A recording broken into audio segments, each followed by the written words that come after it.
Hello, thank you so much for this amazing course. I've read and follow you so much, as much as I could, because and yeah, go ahead and give your introduction, because I know that your time is limited. So no, not at all. Go right ahead. yes. So this recording goes to YouTube. Is that right? Yes, correct. Yes. Okay. Yeah. I don't mind. So today I contacted you because I wanted to first of all know if I'm on the right path, and knowing that you have so much experience on this, so you can guide me through this, because it could be a very stressful, if anything. So I've actually applied to law school last year, and I got rejected because I didn't use LSAT score. I used GRE score. And one of the things they told me is like, well, most of our applicants are LSAT applicants, and you are competing with LSAT people. So they recommended me to take this exam. So that's why I'm here to take your course and do everything I could to get a good score. And also, I actually have a school in mind that I wanted to apply. I will let you know, because that way you can help me achieve the goal more realistically and in such a time that I have. Because apparently so I've initially signed up to take the exam on November 14th, but I have no experience with LSAT whatsoever, nothing, zero. So realistically, I guess I need to move it to January. And yes, it's not a good thing, but I guess it would be helpful, because in my situation, you know, the score is important. So initially I received your 2 months plan, but I think I need to take the 3 months plan, I guess, from what I understand from your videos and everything. I just want to make sure that it's right. And then also have your I don't know how the January exam would be, so I'm not sure how to prepare for that in particular. Should I do the tablet format, or should I do the online version? So yes. So far, oh, okay. So when I signed up for your course, I was not fully dedicated to start, because I work full time, and I actually work in science, and I work with actually COVID research, interestingly enough. So our time is very, like, I have a very limited time, but I was able to talk to my boss and ask for 3 months of, you know, looser schedules, like part-time. So still will be full-time, but not as much. So I haven't been able to fully dedicate, but I was planning to start from October and use that 3 months that I'm asking for my work to work on it. But looking at I've tried to do 1 day, and so for me, I take so much time to read and understand everything, because also from my scientist background, I like to analyze things so much and so in depth so many times. So it's a struggle. So yes, I would like to know what advice you have for me, knowing that I come from different background and I have nothing whatsoever experience in this, and I'm trying to reach a goal in January. Is this realistic? Is this what will be your opinion and idea in terms of planning for me? I appreciate that. Yeah, sure. Of course. I'm glad to help. And so first off, I think it's fantastic that you've recognized that you need to allow more time given how busy you are. And so of course, I'm happy to send you whichever study plan best fits your timeline. If it's the 3 month, I can send you the 3 month. If you want to, let's say, give yourself some time to catch up on work things and then start really hard in October, to go from October all the way to January. And maybe even the 4 month plan if you were starting now, because we're speaking now towards the end of September, and then that 4 months would put you right around the time of the January LSAT. I do suspect the January LSAT will probably be a flex on the computer online rather than on the digital tablet. Of course, LSAT will announce sooner as it gets closer, but I think probably majority likelihood it will in fact be a flex. So I would prep accordingly. And at this point anyway, if you're still just building the foundation, even the details of simulating test day conditions aren't as important yet. That's something that you'll already know about the test format that you'll be doing once it comes time to simulate the test day itself. And then for reading comp, of course, in particular, you do want to avoid getting bogged down, focusing on reading for structure rather than reading for details. I have plenty of resources in the course about how to best prep for reading comp, minimal note taking, zero note taking, what to focus on, how best to prep for reading the LSAT reading comp on a screen. I've taught a few master classes on this. I've recently been doing some LSAT reading comp deep dives where we spend a really long time going over one passage in depth, sentence by sentence, paragraph by paragraph, really breaking it down and making sure you understand it. That's very nice. Thank you so much. So I signed up, but I haven't changed the date, but I should be able to, right, through the LSAT to change the date to January and start my 3 months or 4 months plan. Yes. Would that be 3 months plan? 3 months plan or 4 months? Yeah. I would probably suggest the 4 month plan for you, especially since you're not starting totally from scratch. That way you can dive right in and it better fits your timeline at the moment. But then that means, because in January, they only have one test day, right? So then if it will be 4 months, then it will be February exam. Is that correct? Am I understanding that right? Or well, let's count. We're in September right now. October, November, December, January. 4. Oh, okay. But because we have only 2 weeks to end the September, so I don't count September. Oh, okay. I see. I'm counting September because we're still in September. I'm counting as we're still there. And then let's say today is September 24th.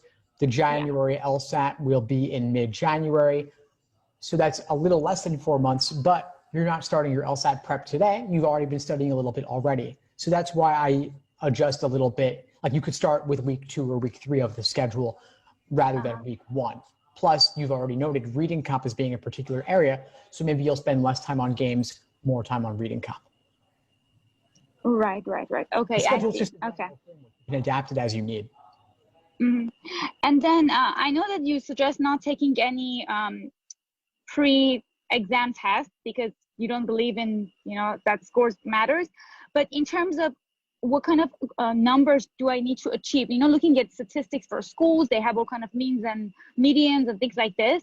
But realistically speaking, so that I know what I'm looking for, I'm trying to apply to UCLA Law School. So as you know, it's one of the top schools, right? Looking into, you can correct me, looking somewhere around high 60s, 70s. Is that fair enough? Yeah, correct. So for a school like UCLA, top 14 law school, you want the high 160s, low 170s, regardless of your GPA. And the lower the GPA, the higher the LSAT you'll need. Okay, I see. So that compensate for it. Yeah. In terms of GPA, because I also went to grad school, so I have a grad school high GPA, so I don't know if that's, because I already spoke with their admission director, and she didn't emphasize anything about my GPA. She just said that if I get a complete score, it doesn't mean I'm guaranteed to get in because of my background. So I guess somewhere fair enough a number, it would be reasonable, right? Like somewhere in 170s, where the median is, right? Yeah, 170s gives you a great shot, regardless of your GPA, but GPA does make a difference. Now, grad school GPA actually, unfortunately, is not factored into law school admissions, only the undergrad GPA. Yeah, my undergrads are B's and A's for the most part in science. Okay, so what's your GPA overall for undergrad? Do you know? 4.5. Yeah. 4.5 for undergrad? Yes. Yes. How is it possible? 4.5. That's 3.5. 3.5. Okay. 3.5. I thought the highest one can get is a 4.0. Yes. Okay. I'm sorry. Okay. It's been a long time. Sure. Yes, 3.5. Okay, so 3.5 is still a perfectly fine GPA. There are some that are higher, some that are lower. And did you major in science for undergrad as well? Yes. Well, that makes it more impressive because there's not as much grade inflation in the sciences as in the humanities. So that's a very good thing. More. So I'm saying there's more grade inflation in the humanities than in the sciences. And so a 3.5 GPA in the sciences is even more impressive than if it were in the Then, humanities. So that also looks good. oh, because the science you can also get like the law that particular that I'm interested in IP law. So you can think of how is they related to each other. And yeah, and that's actually where I put my personal statement. I was actually at your personal statement session.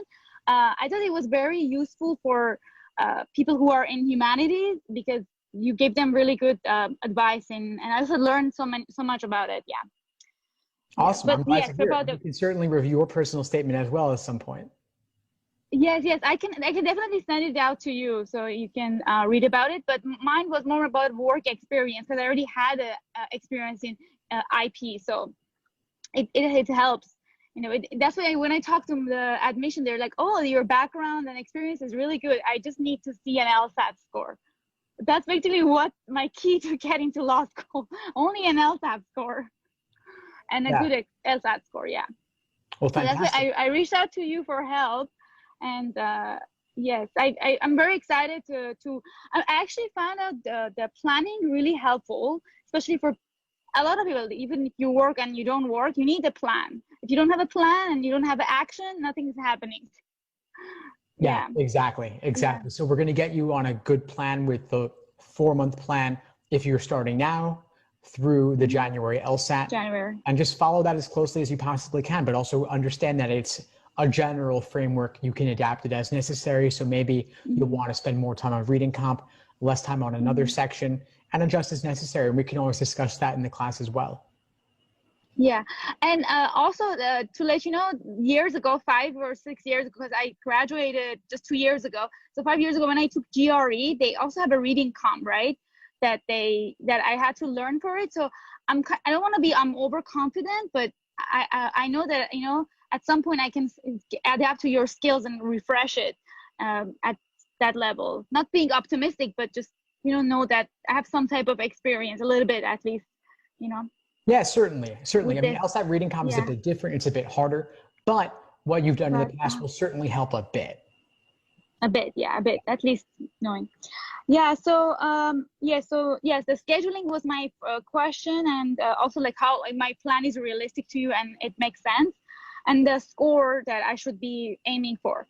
And the last thing I want to ask you is, I know you have class that you have you have the 24 hours class, basically we go and ask questions, but you also have the Tuesday class, right? I have classes multiple nights a week. So there's Nice. the Yeah. 24/7 student study room where students can join anytime. I also typically have classes on Monday and or Tuesday nights. Yeah, those classes. So I am not at a higher, at the point where I'm taking it right now. So I kind of feel like not ready to take that. I'm not sure, maybe I'm wrong. I'm looking at it from a wrong side. But do you think my attendance in that class would be beneficial for me, or would it be like scaring me to death? Because Not at all. You should definitely always attend. Always attend whenever you can and whenever you think it'll be useful for you given the topic. Even if you're earlier in the process, you can learn from those who are a little bit later in the process. I don't know, like I feel like if I'm not, I don't know those materials yet because I'm not there yet. But it will at least familiarize me, right? It won't hurt me. Yeah, it can only help. You can participate as you feel comfortable and learn along the way. And it's also okay to make mistakes too. If you make it now, you're less likely to make it later on the test day itself. And so I think it's great for you to put yourself out there a little bit as you feel comfortable, take some chances. If you get it wrong, no big deal. We'll clarify your understanding. And I also create a safe environment where it's okay to get things wrong. And I want you to get things wrong because if you only ever get things right, it means you're not trying difficult enough problems yet. Yes, that's right. Thank you so much. So just a review on this. So I already purchased your Supreme course. So I'm going to be continuing for the next 4 months, right? And then with that, I will follow up your videos, take the test, and look at your videos, learn the content, and then do the exams and analyze the exams. Oh, and also participate in the groups. That's the general approach. Absolutely. Yes, I just want to make sure I understand like the structure of your and thank you so much for the orientation courses. They were so helpful because so many questions they asked that I didn't think about or had it. So it just, yeah. Okay. Thank you so much again. I'm good for now. Keep at it. And if you need anything at all, feel free, in the meantime, please feel free to reach out. I'm happy to help however I can and do what I can to point you in the right direction. Thank you so much. Thank you so much for everything. It's very, very useful and important for, future and people who are not even have any idea that, oh, law is my thing. I need to go there, and you find out yourself going that path. Yeah. I truly appreciate it. But of course, your work and my work equally is important. As much as you put in, I have to put in more than that to get out a good score. And I have no doubt that you will. Yeah. Thank you so much. And if you don't have anything else, suggestions or anything for me, I think we pretty much covered everything at this point. Everything, yeah. Much more inside the course, more in the schedule, which I'll send you after we get off this call. But yeah, keep at it. If you need anything, reach out. Yeah. Thank you so much. Have a great one. I appreciate all your help. Of course, take care. Thanks for tuning into the show. Please subscribe if you haven't done so already to be notified of new episodes as I release them. And feel free to reach out if you need anything at all as you move forward with your prep. I'm happy to help however I can. In the meantime, I wish you all the best and take care.